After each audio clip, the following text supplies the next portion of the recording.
இந்த மாதிரி நிறைய விஷயங்களை தொடர்ந்து பெரம்பலூர் காவல்துறை ரொம்ப வருத்தமா இருக்கு. உண்மையிலுமே காவல்துறை நினைச்சு இந்த ஆட்சி இப்படியே போய் நினைக்காதீங்க. நாட்கள் என்ன பட்டு இருக்கு. இன்னும் ஒரு 10 மாச காலத்துல இந்த ஆட்சி முடிவுக்கு வந்துடும். அன்னைக்கு நிச்சயமா தேசிய ஜனநாயக கூட்டணி தமிழ்நாட்டில் ஆட்சி அமைக்கும். இன்னைக்கு இந்த செல்வகுமார் மேல போட்டிருக்க எஃப்ஐஆர்ல இருக்க ஒவ்வொரு எழுத்துக்கும் இந்த போலீஸ் பதில் சொல்லி ஆகணும். நல்லா தெரிஞ்சுக்கீங்க. ஒவ்வொரு எழுத்துக்கும் நீங்க பதில் சொல்லி ஆகணும். சாதாரணமா நாங்க விட போறது கிடையாது. நிச்சயமா சாதாரணமா நாங்க விட மாட்டோம்.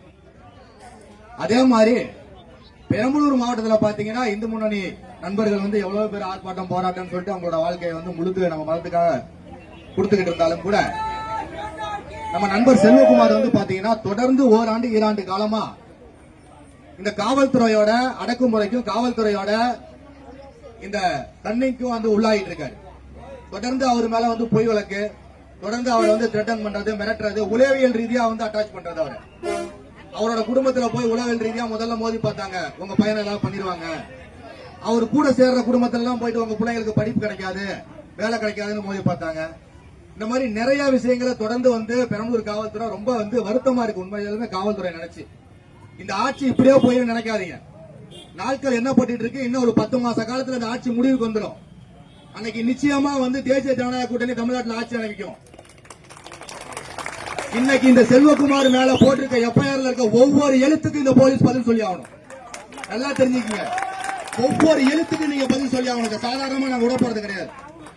நிச்சயமா சாதாரணமா நாங்க விட மாட்டோம். என்ன பண்ண அந்த பையன் தொடர்ந்து அந்த பையனை குறி வச்சு நீங்க தாக்குதல் நடத்துறீங்க. உளவியல் ரீதியா தாக்குதல் நடத்தீங்க. குடும்பத்தை போய் கஷ்டப்படுத்துறீங்க, மிரட்டி பாக்குறீங்க, உருட்டி பாக்குறீங்க. அந்த இடத்துலயே போன ஒரு 6 மாசத்துக்கு முன்னாடி அந்த பையன் நோட்டீஸ் ஓடணும்னு சொல்லிட்டு அரெஸ்ட் பண்ணி வைக்கிறீங்க. என்னதான் உங்களுக்கு தேவை இருக்கு? ஒரு சமுதாயம் கட்டுப்பாடா இருக்கு. அந்த சமுதாயத்துக்குள்ள வேற சமுதாயம் வரக்கூடாதுங்கிறது அவங்களோட சுடுகாட்டுல வேற சமுதாயம் புதைக்க கூடாது. அவங்களோட அடிப்படை உரிமை. இதுவே பாத்தீங்கன்னா இன்னொரு மதத்திலேயே போய் நீங்க அவங்க கட்டுப்பாடை உடைச்சு இந்த மாதிரி பண்ணிட முடியுமா? நீங்க கேவலம் இந்த விடியல் அரசு வெக்கங்கட்ட விடியல் அரசு, ஓட்டு பொறிக்கிற விடியல் அரசு, யாருக்கிட்ட ஓட்டு இருக்கு, யாருக்கிட்ட பாத்தீங்கன்னா ஒருங்கிணைஞ்சு ஓட்டு விழுங்குற ஒரே காரணத்துக்காக வேண்டி இவ்வளவு கேடு கட்டத்தனமா கீழ்த்தனமா நடந்துட்டு இருக்கு. பெரிய வன்முறை, உலகத்திலேயே மிகப்பெரிய வன்முறை எதுன்னு கேட்டீங்கன்னா எதிர்த்து அடிக்காதவன் அடிக்கிறது தான். ஒரு சட்ட அறிவு இன்னும் முழுமையா கிடைக்காத ஒரு சமுதாயம், ஒரு அரசியல் அங்கீகாரம் கிடைக்காத சமுதாயம், ஒரு அடிப்படையா இன்னும் பாதி பேருக்கு ஓட்டுரிமை இல்லாத சமுதாயம்.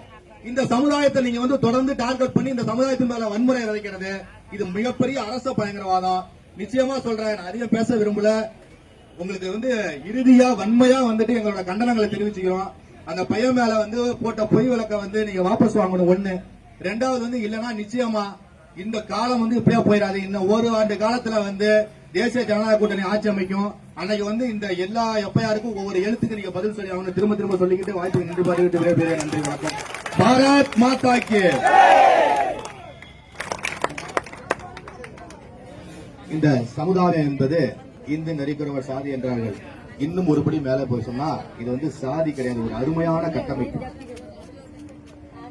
இந்தியாவில் முகலாயர்களும் ஆங்கிலேயரும் ஆட்சி செய்ய வருவதற்கு முன்பு குறிஞ்சி நிலங்களில் மலைப்பிரதேசங்களில் இந்த சமுதாயம் அனைத்தும் ஒன்று கூடி அங்கே வாழ்வாதாரத்தை நடத்தி நகரப்பகுதியில் மக்கள் வாழ்வதற்கு, மக்களின் தேவைக்கு அந்த மலைப்பிரதேசத்தில் இருந்து கிழங்கு வகைகள் வேட்டையாடி அந்த உணவு வகைகள், அது மட்டும் இல்லாமல் 2 பானைகளுக்கு இடையே கிடைக்கக்கூடிய தூய்மையான தேன் வகைகள், இந்த பண்டங்கள் என்று சொல்லப்படுகிற வீட்டில் புழங்கப்படுகிற அந்த இன்று சில்வர் பித்தளை இதெல்லாம் இருக்கு. அவனுக்கு எதுவுமே கிடையாது.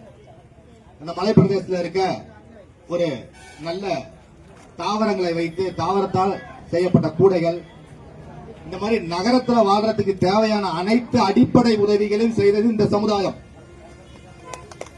அப்பேற்பட்ட இந்த சமுதாயத்தை இந்த முகலாய படையெடுப்பும் ஆங்கிலேய படையெடுப்பும் வந்ததுக்கு அப்புறம்